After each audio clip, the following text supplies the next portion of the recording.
উমা ইতি শাকিল প্লাস ফারিয়া।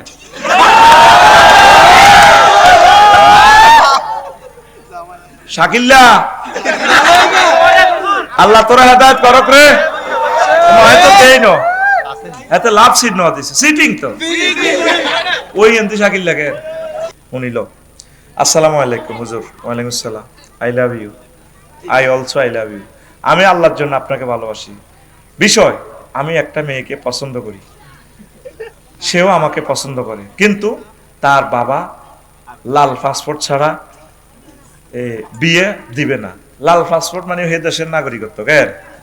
তো তুই যে মাইয়ারে বিয়া পছন্দ করস, ঠিক আছে, হে দিয়ে তোরা পছন্দ, তুই বিয়ার প্রস্তাব দে। আর লাল পাসপোর্ট ছাড়া যদি বিয়া না দেয় তুই অন্যদিকে বিয়া কর। তুই হিজ্ঞের ভিতরে রুহ হান্দাই শিখিলে বোঝা গেল তুই হিজ্ঞার লগে মোবাইলে কথা কস। মোবাইলে কথা বলা যায় ফরেনারের সাথে কথা বলা যায় না। অফেন প্রস্তাব দিবি, তোর আব্বার মাধ্যমে প্রস্তাব দিবি। আব্বা বলেন না, আপনি তো টিয়া হইসে আল্লাহ রায় যাবেন, আমার চাকরিও হন না।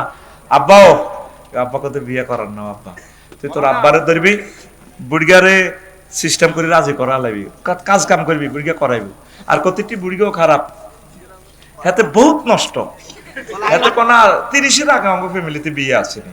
আরও তো ছোট কজারা আনার হলা তো 10টা প্রেম করে। এগুলো এই বয়সে বসকালে দোষ কার না আছে। কিতাবের নাম বসকালে দোষ কার না আছে। শুধু কোরআন শরীফের নাম উঞ্চত, গ্রাম আরো বহুত কিতাব আছে। আমি ৭৫ কিতাব আবিষ্কার করছি। কিতাবের নাম বসকালে দোষ কার না আছে। ও যারা আর বাইগারে বিয়ে করা আলাইও, হাতে যদি অ্যাক্সিডেন্ট করে আপনি গুনাহগার হইবেন।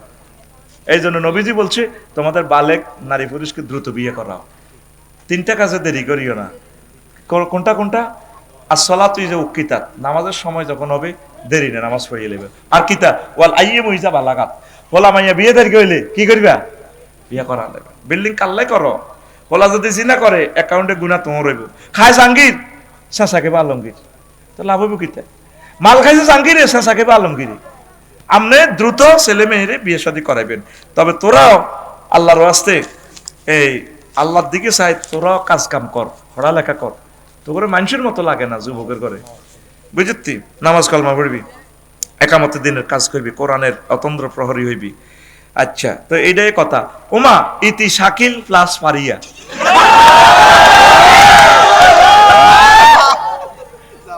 শাকিল্লা আল্লাহ তোরা হেদায়েত করক রে। হয়তো দেই ন এত লাভ সিট ন দিছে সিটিং তো ওই এন্তি শাকিল লাগে না, কোনো সিটিং বাজি করছ। শোনেন, এগুলা মারাত্মক গুনাহ। যুবক তোমরা আমার প্রিয় ভাই, অবৈধ কাজে যাইও না, ইভটিজিং করিও না, জান্নাত দিকে যাইও না। এটা এমন এক খারাপ কাজ, এদিকে যাইলে আর ফিরে আসতে পারবা না। আল্লাহ আমার যুবকদের তুমি নবীদের মতো চরিত্র দান করো। আমিন।